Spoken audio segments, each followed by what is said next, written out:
Hey guys, welcome back to Waters Family Homestead. I've been sitting here for about 15 minutes taking a break. Hadn't a rooster crowed. I pulled the phone out and decided to record, and Mr. Big Butt there decides to crow like crazy. Excuse me. Well, I ordered a bug light to hang up. I was going to hang it in the chicken pen, but it's just too much trouble right now to run a cord in there and leave it. But I'm hoping it'll help cut down on the mosquitoes some. They were been bad this last week or so. Breeding season, I think, because I'm seeing a lot of those large ones, which I was always told was males. I don't have a clue. But yeah, I did a little damage to that blueberry bush with the backhoe the other day when I was moving that smokehouse foundation, but I think it'll make it. I just kind of moved it. But anyway, the peach tree's got a lot more blooms on it. The pear trees have little tiny pears all over them. So their blooms are about gone. They're turning into little tiny pears. And then that blueberry bush is doing well. So I went ahead and mowed most of the fruit orchard. I still got to get up these few limbs here and that pile over there. But I went ahead and mowed anyway and mowed the entire backfield where the garden is and around the chicken pen and between the old camper and the mini barn here, all that. So I got this corner, which is the stuff, the part of the mowing that's around the most stuff. And I had all of the next 5 pieces of metal leaned up against this last night when I went in, but I guess the wind blew them over today. But I've decided I'm going to go purchase some 2x6s, 16 feet long. They're only like $3 or $4 more than the 2x4s. And I'm going to buy a few to screw to these 2x12s and 2x10s just to have fresh lumber on them to where I know they're much stronger. But I'm also going to buy some 2x4s 16 feet and cut them and run them between the rafters every 4 feet. So there'll be 3 rows of that. And that'll give me support to keep it from moving side to side and keep the metal from kind of wanting to fall through. So I'm not going to do anything else with the roof. I tried to put that first piece up yesterday and I got a couple screws holding it. But I can't put the rest up until I get the blocking in between the rafters. So it'll be all right. It's going to be a lot stronger when I add those 2x6s and 2x4s to it. And then I can get the metal on there. And I've got 8 pieces of this 12-foot metal. And it's 3 foot wide by 12 foot long that are all the same. And other than dirty, but you know. So that's only going to come down. I'll walk over here and show y'all. It's only going to come down to there. But that leaves me about 3.5, almost 4 feet to the end. So I'm going to take the last 2 pieces and see if I can cut them at 4-foot pieces. I'll get 3 out of each one, and that'll give me 6 pieces to finish off the roof metal on all 6 spots. But if I have to cut it longer than 4 feet, then I'm probably going to use some of this older metal here that's not beat up. There's quite a few in there that doesn't have holes and tears in it and all. And I've got a couple of these real long pieces that are the same profile. So I could always cut them. These are 20-foot long pieces. But either way, I've got enough of that same profile to do the roof and then some. Now, like I say, if I can use, those are the last 2 there, and then all this plus the one that's up there will do this roof. If I can use them in 4-foot pieces, it'll all be matching and pretty and all that good stuff, so people look at it. And I've already got another floodlight that I'm going to put up, and I'm going to try this. I don't know if it'll work, but I'm going to run and put 2 light fixtures up under this shelter, so I've got plenty of light out here. And I'm going to put up another floodlight on this back side, because the other one's on the end toward the little grandkids play area. But I'm going to put another floodlight here that will light up this end of the chicken pen and all of the fruit orchard. So when the deer start coming back into the yard, which they do most of the year, but you know, during fruit season, where I don't want them eating up all my fruit and trees and stuff. So I'm hoping that light will help run them off. It's also a good, like I've told y'all before, two-legged deterrent. When you get close and a light comes on, people tend to look for the dark places and get away from there. So I was mowing around my bottom plow there, and I got too close with the doggone edge of it and broke some more of my orange plastic on there. It doesn't hurt the mower running wise, but it sure makes it look a little worse. I didn't realize I'd done it until it done shattered it in a bunch of little bitty pieces there. But like I say, it's not going to hurt the running part, but broke my heart, you know, because I messed that up myself. Somebody else didn't do it. That's something I like to do in all my equipment, is I leave all the pins in there and the car keys and all, so that I don't have to move it from one to the other and look for it and worry about it getting lost. So everything always has its own pin and its own keys, and that way when I back up to it, I've got what I need. So anyhow, I made a few passes through there and around here and cut this until I got to the edge of the woods. I actually rode through the trail in the woods one pass, but all of the garden area has been cut. So I've got to hopefully finish this weekend. If I can finish this weekend, I'm going to stack all the rest of the metal up to get it out of the way. And I can finish cutting the grass where the melanol's laying. And I've also got to get that oil change still. Y'all know I'm putting it off. I don't like being a mechanic or working on stuff, but I just don't like it. So I always put it off. But either way, I need to hook back up to the backhoe attachment and get it moved to, you know, in place where it'll be out of the way, and out of the weather preferably. So I may end up putting it up under one end of this here and parking the backhoe and the tractor over, you know, the other side. I know the backhoe is going to go on the inside because it's got a higher rafter roof line. So even if I've got the safety bar up, it won't hit on this side. So the backhoe is going to park over here. My old Harry Ferguson's going to park over there. And I'm pretty sure I can make room for that backhoe attachment in front of the Harry Ferguson and excuse me, and still have room for my mower to go in front of the backhoe.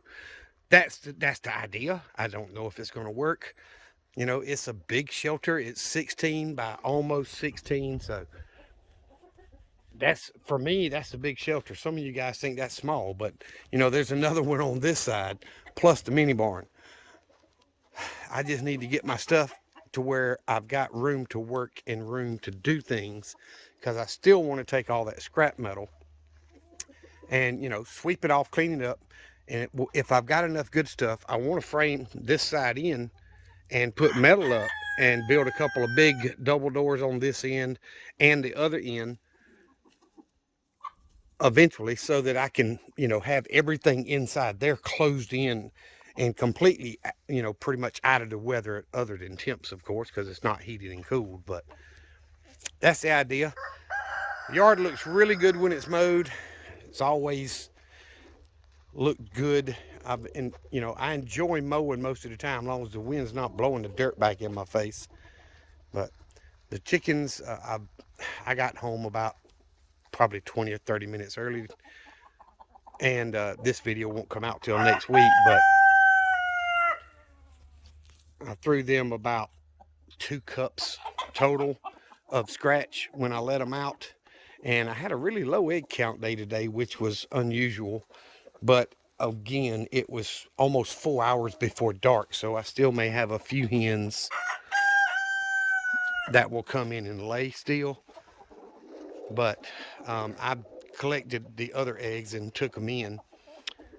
But something I was disappointed in, and I was going to tell y'all about it. I waited till after dark last night to collect the eggs. And I had a red hen, one of my older hens, sitting on the eggs in the first laying basket in the middle pen. after I came down here after dark and got the eggs. So I decided, all right, well, I know there was only a couple of eggs in there, but I figure if she's going to sit, I'm going to let her sit because I want to process some of these adult chickens, especially the roosters, and start some more babies.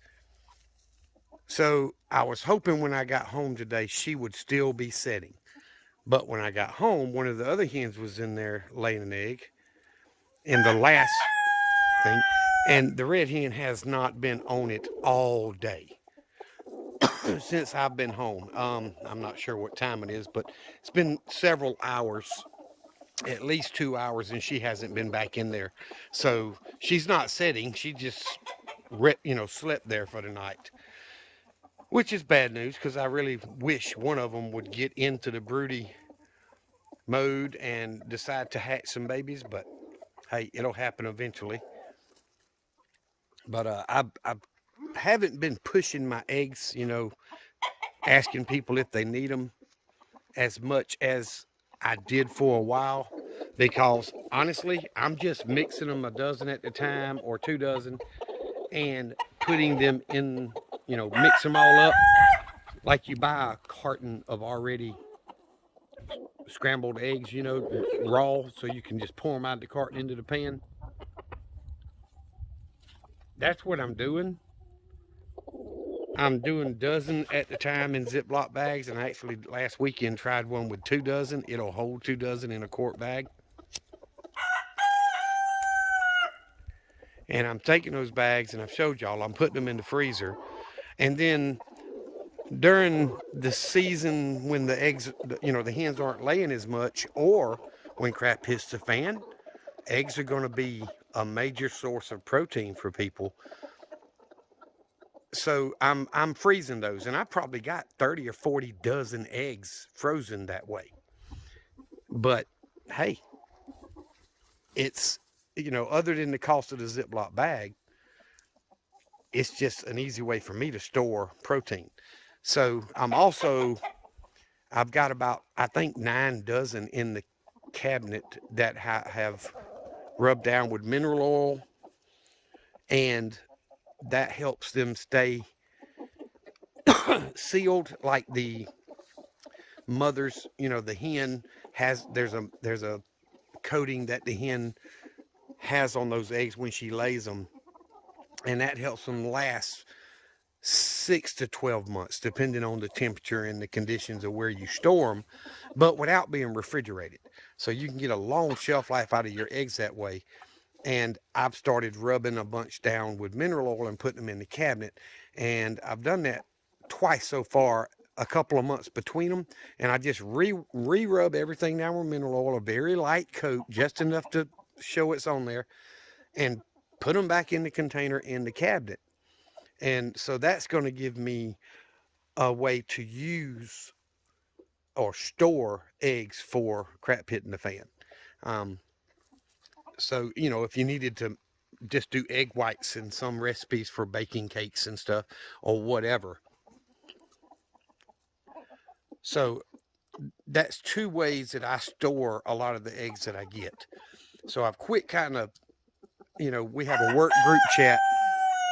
Thank you, loudmouth. We have a work group chat, and usually about once a week I'll ask if anybody needs eggs, and I'll take to work the next day whatever anybody's asked for.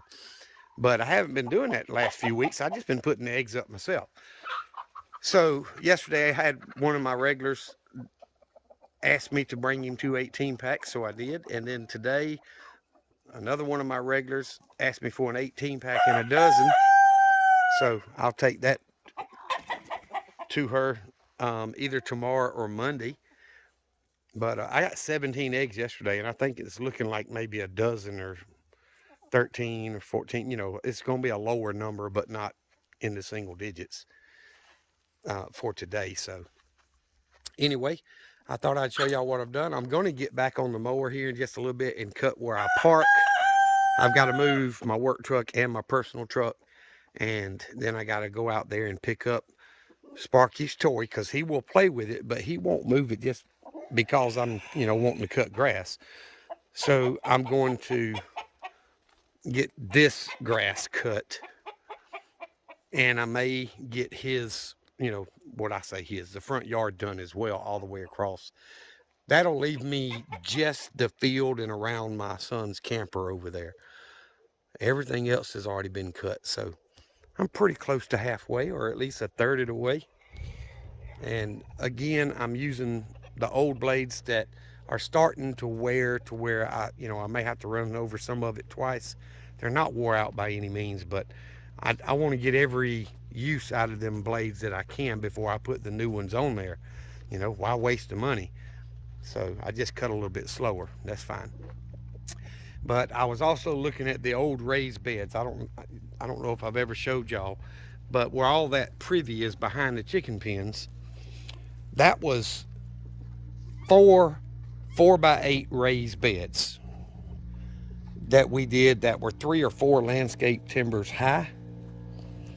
And we filled it in with good soil, good topsoil, and we put a lot of compost in there and a lot of cow manure and fertilizer and lime. I mean, it was good soil. We raised tomatoes over here. We had potatoes planted in there at one time. We did bell peppers and regular jalapeno peppers. And this first one back here, I had the plastic white lattice that you buy. I had that built up in an arch so that the scuppers could grow through. But like some other people said on another video the other day, oh, it's pretty. So this is the second one actually here. Inside these tires is rose bushes, and y'all have seen them bloom. But in this first one, my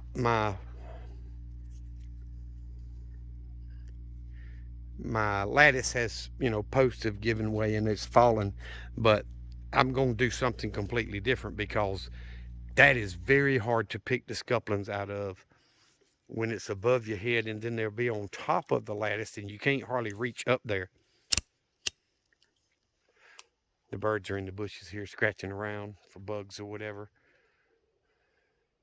But anyway, the privy's coming up in them and around them, and it's because my backhoe's been tore up for so long, and I just worked too much for a couple of years to where I didn't have the time nor energy to get in there. But this vine's coming out. This is scuplins coming out of there. So there's still a lot of privy and weeds, but there's still a lot of scuplins in there too. And that was in the first bed. The second bed was peppers, bell peppers, jalapenos, and that kind of stuff. This front set of beds, 4x8 sections, was potatoes and tomatoes, and we actually planted one of them with thornless blackberry bushes one year, and they did really good until it just got away from me. They was, didn't have thorns, and they were producing blackberries the size of the last digit of my thumb. So, a big blackberry. They did really well, but they just did not hold up through the winter and all that stuff. So I'm probably just going to plant something else in there, maybe strawberries or more blackberries, just regular. But I'm not going to do the arbor style because it's just too much work. So, all right, guys, I've got to clean this up. There's some old OSB that's laying there. And eventually these poles are going to have to get moved when I clean this old dog pen up. And that sink over there is where I processed, deer, because we hung it from this limb up here. And we're also clean fish and all that stuff over there. So I need to get that old dog pen torn down so I can cut all that privy down and maintain that with the mower. And I'm going to do the same thing back here. I want to cut all this down and do away with those raised beds. If I can leave the scuplin vine there, the 2 that was planted, then I will. If not, there's a dozen in the woods behind my house, on my property. So I'll show y'all one more thing. That 2 nights of 29 and 30 degrees we had earlier, look at that. It didn't get all the leaves, but it definitely, you can see it damaged my fig trees. And the little ones was barely starting, and it's all their leaves wilted up like that.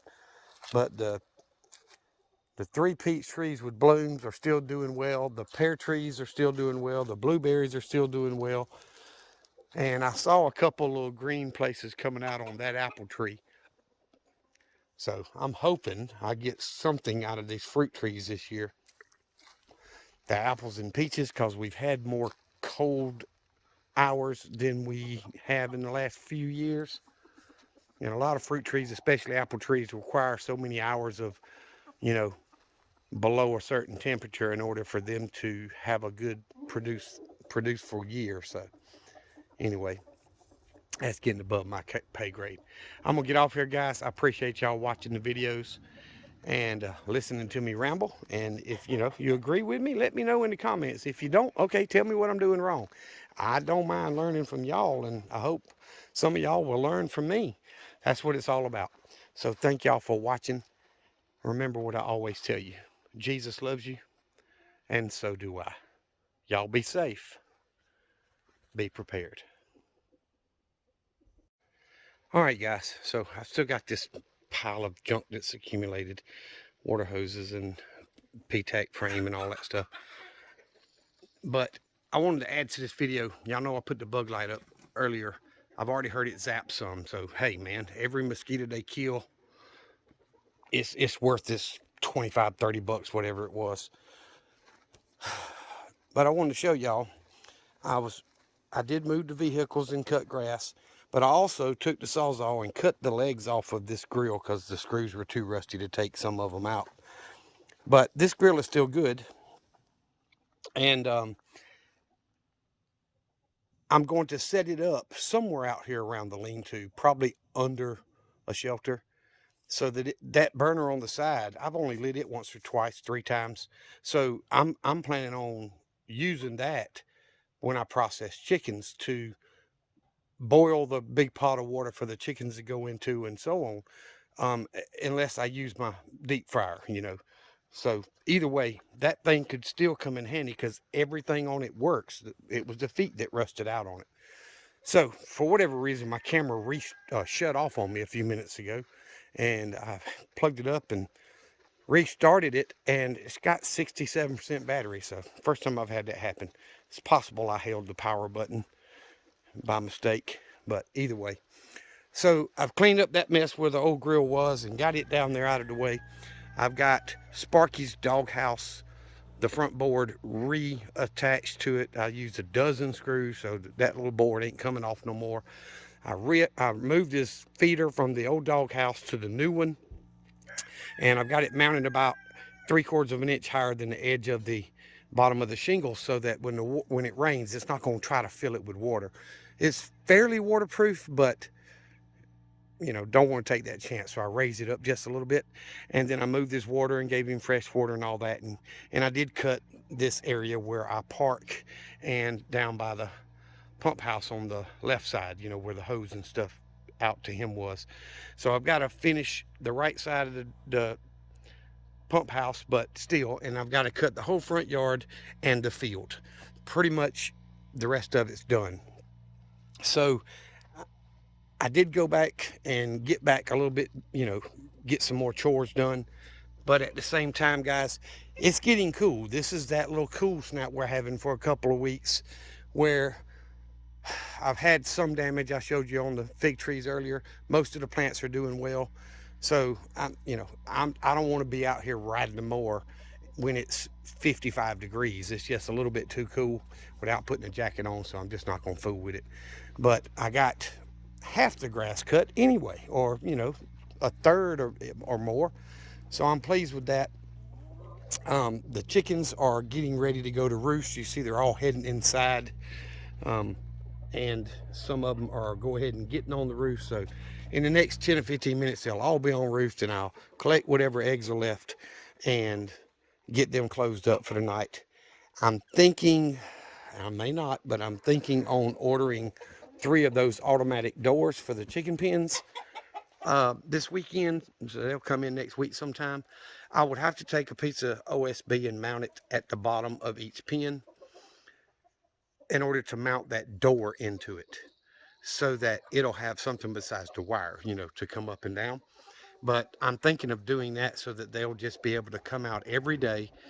And what I'm planning on doing is like the whatever pen's got the babies in, I'll just turn that door off and won't let them come out, but the others will. And when they're old enough where they can all mix like they do now, then I'll have all three doors on so they can come out and scratch and all that on the days they want to. If it's real bad storming, they're not coming out anyway. They're going to stay in there. But either way, I just wanted to add a little bit to that video. I know this one's a little long, but I appreciate you guys watching. Try to think outside the box.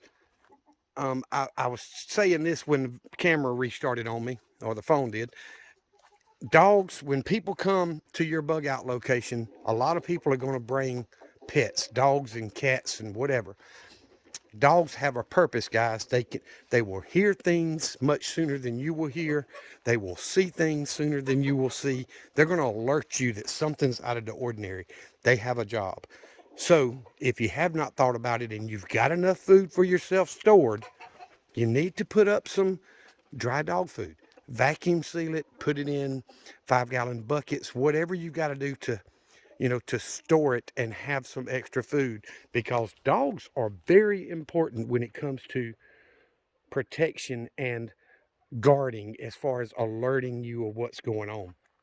That's why this cable that he's on goes almost all the way across my property, because it nobody wants to come up to a dog they don't know, especially if it's a larger breed. Now, my other dog that was pit bull, y'all seen him in the videos, I think, I'm not sure, before he died, nobody came in the yard when he was there. The people are terrified of big pit bull, and he had a huge head on him. Big old sweet baby he was, but he didn't like other aggressive male dogs, and they didn't come in the yard. He'd whoop some tail. But he also kept people out, and that's what Sparky's job is to alert me something's out of the ordinary and to help keep people out of the yard. And I had a cable down the other side of the property as well when I had the other pit bull, that she guarded that side. And you're going to need things like that when crap hits the fan. First of all, lone wolves aren't going to make it, but you can't do it all by yourself. And you're going to need help. And animals, cows, donkeys, mules, whatever, horses, dogs, all those things are going to have a very important role in surviving after crap hits the fan. So you guys need to keep that in mind. And if you're able to add that to your preps, things to keep your animals healthy and fed. Now, don't feed your dog or your cat before you feed you and your family. But you definitely do need to, when you're able to, put up a little bit of food at a time. If it's something that's, money's tight, I understand that under this Bidenomics we're in, you can buy your regular normal bag size of pet food and take a couple of pounds out of it and put it in a Mylar bag, and or vacuum seal it or put it in buckets and store it for the long term so that they will have food as well. And do just like you do for your food preps. Add a little bit to it every time you buy more. Take a little bit out of that and store it. So dogs are much better at alerting you something's going on than most people, unless they're specifically doing that job. So, there's a reason police use canine units. There's a reason military use bomb sniffing dogs and, all that stuff. They have senses, or better senses than we do on a lot of things. And having them included in your preps and your survival group can turn out to be a very vital role. So I wanted to add that and show y'all that I did get some other things done. I hope you guys are prepping, because the way the economy is going right now, we're headed, and I'm sorry, I'm not just putting on tinfoil hat, but I'm telling y'all, we're headed to a total economic collapse, and it's not going to be just the USA. When the USA's economy crashes, it's going to crash around the world, and we owe a lot of people a lot of money as far as this country goes. don't think they're not going to try to get even when we don't pay them back. So, guys, remember that. Please prep like your life depends on it, because it does. Remember what I always tell you: Jesus loves you, and so do I. Y'all be safe and be prepared.